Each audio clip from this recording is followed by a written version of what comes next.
Existem alguns objetos que parecem incapazes de guardar segredos. Um celular registra chamadas, uma câmera registra imagens, um cartão bancário registra pagamentos. Mas agora, em agosto de 2026, na França, um objeto criado para proteger uma mulher pode ter ajudado a revelar o último homem que esteve com outra mulher antes da sua morte. Esse objeto era um bracelete eletrônico instalado no tornozelo de um homem com um histórico de violência doméstica.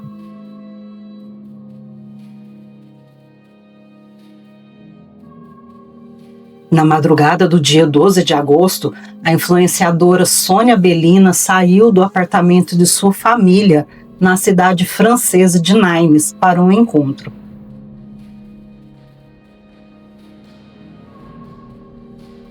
Poucas horas depois, um trabalhador rural encontrou o corpo de uma mulher entre duas fileiras de um vinhedo, a aproximadamente 20 quilômetros dali. O corpo estava parcialmente queimado e não havia documentos que permitissem uma identificação imediata. E havia dias já em que a polícia tentava descobrir quem era aquela mulher, com quem ela havia se encontrado e o que tinha acontecido durante aquelas poucas horas. Mas o homem que os investigadores acreditam ter sido o último contato estava deixando rastros sem perceber. Não apenas no celular, nas câmeras ou no material genético encontrado durante a perícia. Ele carregava no próprio corpo um equipamento que registrava suas localidades.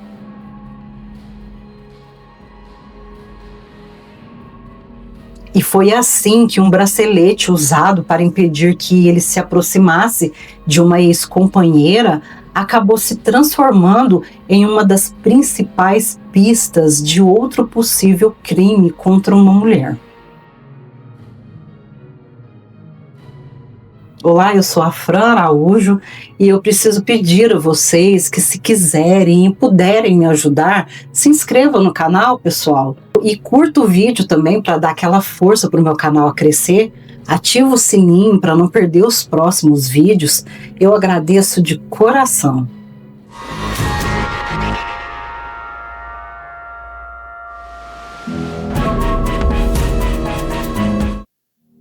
E hoje eu vou falar sobre o caso de Sônia Belina, uma jovem influenciadora cuja morte chocou a França e levantou uma pergunta bem perturbadora. Será que sem aquele bracelete a polícia teria conseguido chegar tão rapidamente ao principal suspeito? Sônia tinha 29 anos e era conhecida nas redes sociais como Sônia Belina. Nos documentos e nas reportagens francesas, seu sobrenome verdadeiro foi preservado e aparece apenas como Sônia H.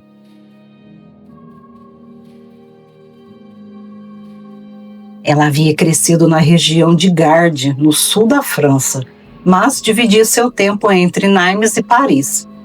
Nas redes sociais, ela tinha quase 250 mil seguidores no TikTok, onde ela publicava vídeos de humor, dublagens e pequenas interpretações de cenas e memes. As pessoas próximas de Sônia descreviam ela como uma mulher alegre, carismática e muito apegada à família. Ela completaria 30 anos no final de setembro e os parentes já estavam até preparando uma comemoração para ela. Eram planos comuns daqueles que quase todas as famílias fazem: escolher o lugar, organizar convidados e imaginar como seria aquele novo momento da vida dela. Ninguém poderia imaginar que poucas semanas antes do seu aniversário, tudo terminaria de maneira tão repentina.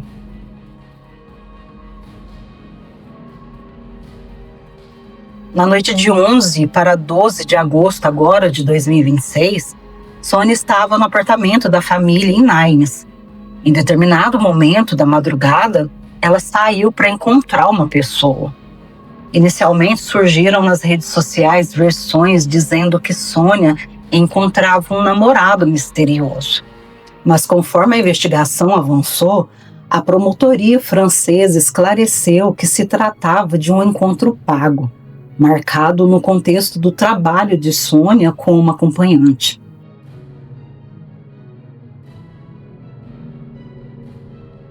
Essa informação precisa ser tratada com muito respeito.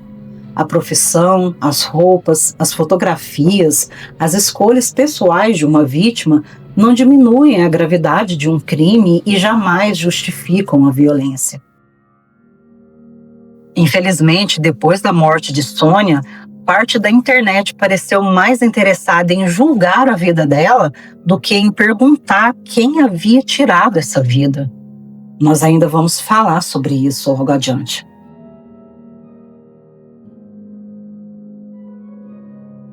De acordo com a promotoria de Nimes, Sônia e o homem que posteriormente se tornaria o principal suspeito tiveram um primeiro contato na noite anterior. Um novo encontro havia sido marcado para a madrugada do dia 12 e até o momento não existe qualquer prova pública de que houvesse um relacionamento amoroso entre os dois. O que as autoridades confirmaram foi apenas a existência desses encontros profissionais. Depois que Sônia saiu do apartamento, sua família não voltou a receber notícias dela. Seu telefone deixou de servir como uma ponte entre ela e as pessoas próximas. As horas estavam passando e o silêncio começou a incomodar seus parentes. Enquanto a família toda tentava compreender o desaparecimento, uma descoberta já havia mobilizado a polícia na zona rural de St. Giles. Naquela manhã, um trabalhador rural caminhava por uma área de vinhedos quando encontrou o corpo de uma mulher entre as plantações. St. Giles é uma pequena cidade cercada por campos e propriedades agrícolas, localizada a aproximadamente 20 quilômetros de Nimes. O lugar onde a mulher foi encontrada ficava entre fileiras de videiras e, segundo as autoridades, o corpo havia sido parcialmente queimado.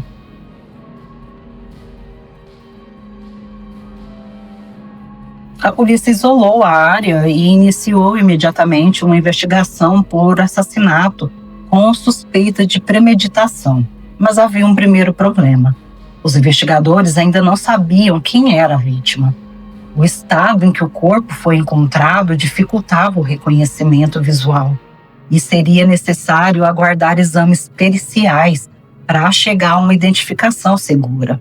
Nesse momento, duas investigações pareciam caminhar separadamente. De um lado, uma família procurando Sônia. Do outro, policiais tentando identificar uma mulher encontrada sem vida em um vinhedo. Pouco a pouco, as duas histórias começaram a se encontrar. Os parentes começaram a suspeitar que a vítima pudesse ser Sônia. Mas mesmo assim, a polícia não poderia trabalhar apenas com semelhanças ou objetos pessoais. Era necessário obter uma confirmação científica. Amostras foram analisadas e no dia 19 de agosto, 7 dias depois da descoberta, o resultado do exame de DNA confirmou oficialmente o que a família mais temia. A mulher encontrada entre as videiras era Sônia Belina.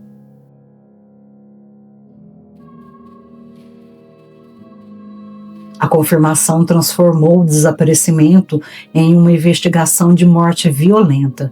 Aproximadamente 20 investigadores passaram a trabalhar diariamente nesse caso. Durante a fase inicial, dezenas de procedimentos foram realizados, testemunhas foram ouvidas e mais de 200 solicitações de informações foram feitas.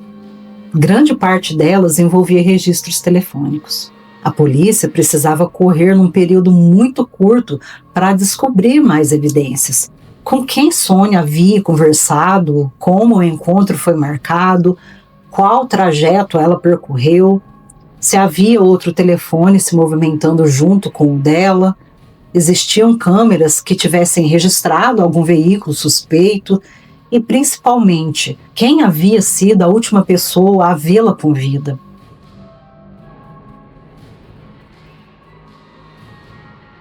Os investigadores analisaram as redes sociais e os registros de comunicação de Sônia, e foi assim que encontraram vestígios do encontro marcado anteriormente. A movimentação dos telefones indicava que outro aparelho teria acompanhado o celular dela durante parte da madrugada.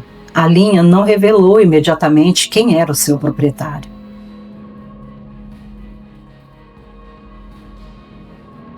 A polícia também examinou imagens de câmeras de segurança. Um veículo registrado nas proximidades do local combinado para o encontro chamou um pouco a atenção. A silhueta do motorista e as informações relacionadas ao carro começaram a formar uma direção para investigarem. Cruzando os registros telefônicos, as imagens e diferentes bancos de dados, os policiais chegaram a um homem de 32 anos. O nome completo dele ainda não foi divulgado pelas autoridades francesas. O que se tornou público foi que ele já era conhecido da justiça desde 2010, por diferentes ocorrências envolvendo comportamento violento e crimes relacionados a drogas. Em dezembro de 2023, ele havia sido condenado na cidade de Lille por violência doméstica contra uma ex-companheira.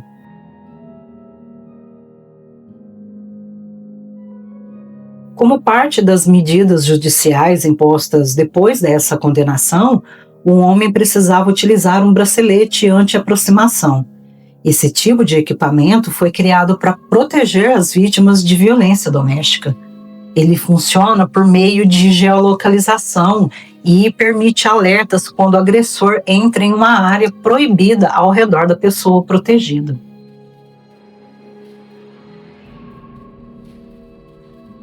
No caso desse homem, a ex-companheira dele morava no norte da França, a mais de 800 quilômetros da região onde ele estava vivendo. O bracelete deveria garantir que ele permanecesse distante dela, mas o aparelho fazia muito mais do que medir a distância entre os dois.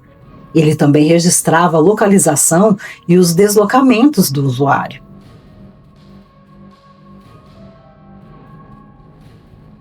E o que ninguém imaginava nisso tudo era que o homem que a polícia relacionava ao último encontro de Sônia estava com o rastreador no próprio tornozelo durante toda aquela madrugada.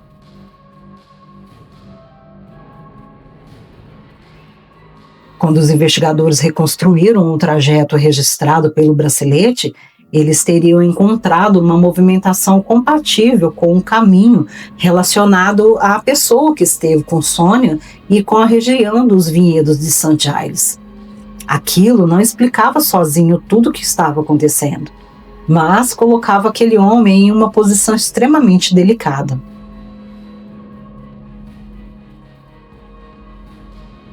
O bracelete criado para proteger uma mulher de sua aproximação agora indicava que ele estava perto do local onde outra mulher havia sido encontrada morta. É como se o próprio objeto que lembrava o seu passado de tanta violência tivesse se transformado em uma testemunha silenciosa daquela noite.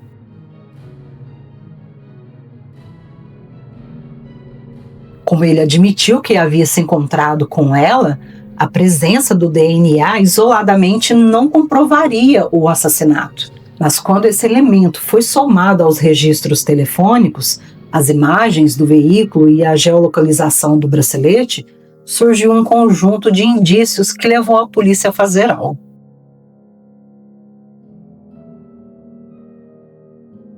No dia 19 de agosto, 2 pessoas foram detidas.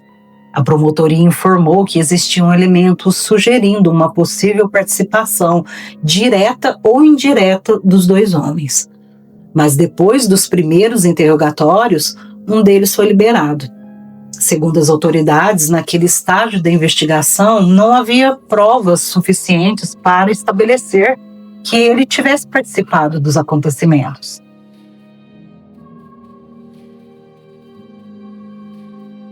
A detenção do homem de 32 anos foi mantida. Durante o interrogatório, ele reconheceu que esteve com Sônia na noite anterior e também na madrugada em que ela desapareceu. Mas ele não confessou o assassinato. Depois dessa declaração, ele decidiu exercer o direito de permanecer em silêncio até que seu advogado tivesse acesso ao processo.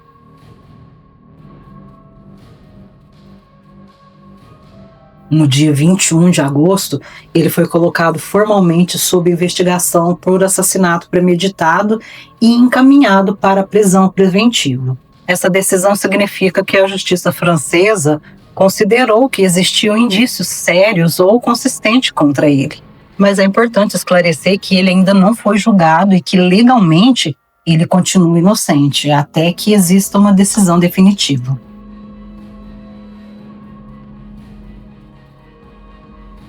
Até a data em que pesquisei para montar esse roteiro, a investigação ainda não tinha revelado exatamente como Sônia morreu. A autópsia não conseguiu determinar de maneira conclusiva a causa da morte dela, e exames científicos complementares continuam sendo feitos. Até a data em que eu pesquisei para montar esse roteiro, a investigação ainda não tinha revelado exatamente como Sônia morreu. A autópsia não conseguiu determinar de maneira conclusiva a causa da morte, e exames científicos complementares continuam sendo feitos. A promotoria considera possível que ela já estivesse morta antes de seu corpo ser queimado, mas a dinâmica completa ainda não foi reconstruída. Também não existe um motivo oficialmente confirmado. A polícia ainda precisa descobrir o que aconteceu durante o encontro, onde a violência começou, se Sônia morreu no próprio vinhedo ou se ela foi levada até lá depois, porque houve uma tentativa de queimar o corpo. E se mais ninguém ajudou a transportar, ocultar ou destruir as provas.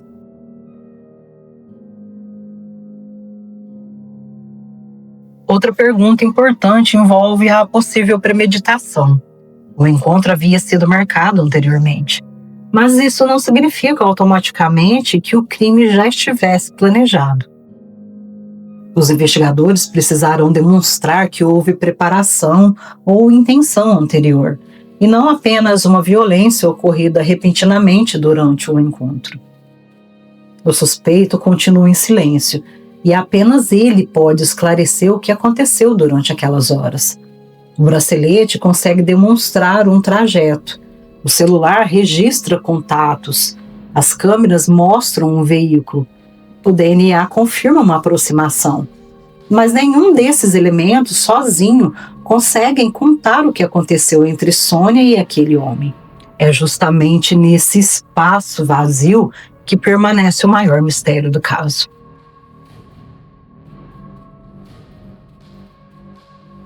Enquanto a polícia trabalhava para encontrar respostas, uma segunda violência começou a acontecer na internet. Antes mesmo de o corpo ser oficialmente identificado, fotografias de Sônia, rumores sobre sua vida e comentários ofensivos começaram a circular. Algumas pessoas chegaram ao absurdo de insinuar que, por trabalhar como acompanhante ou publicar determinadas imagens, ela teria se colocado naquela situação. Acabaram por culpar ela mesma pelo que aconteceu com ela. A família, que ainda tentava compreender a morte de Sônia, precisou enfrentar ataques e julgamentos contra a memória dela. E o advogado dos parentes anunciou que medidas legais seriam tomadas contra os responsáveis pelos insultos, exposições de informações privadas e perseguição virtual.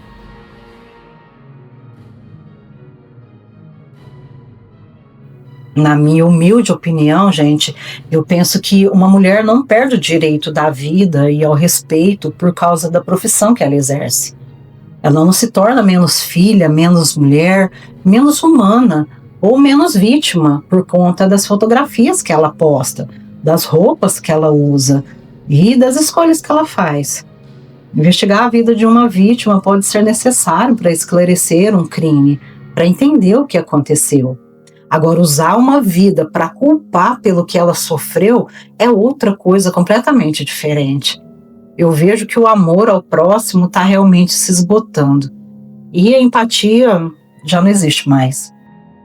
Sônia era muito mais do que um perfil com milhares de seguidores. Ela era uma mulher que completaria apenas 30 anos em poucas semanas. Ela tinha uma família esperando que ela voltasse para casa. Tinha pessoas organizando uma festa e, principalmente, ela tinha planos que nunca chegarão a acontecer. A vida dela não deve ser resumida ao modo como foi encontrada, nem aos falatórios que surgiram depois de sua morte. O caso de Sônia Belinda ainda está só no começo. Um homem foi colocado sob investigação e está preso preventivamente, mas não existe condenação ainda. A polícia continua analisando os aparelhos, os registros de localização, o material genético e as imagens recolhidas, e também novos exames ainda poderão revelar a causa da morte de Sônia, a possível existência de outras pessoas envolvidas e a sequência exata dos acontecimentos.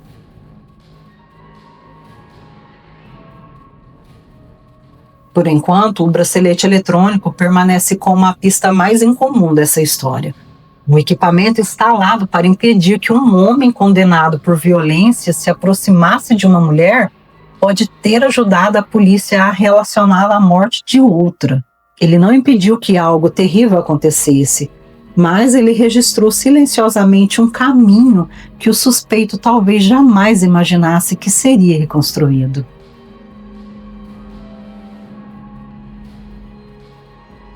Vocês acham que sem os dados desse bracelete que o cara usava, os investigadores teriam conseguido chegar ao principal suspeito assim tão rápido? Deixa aqui nos comentários que eu quero saber a opinião de vocês. E se você assistiu até aqui, curta o vídeo e se ainda não for inscrito, se inscreva no canal e ative o sininho para acompanhar os próximos casos reais. A gente se vê no próximo vídeo. Tchau!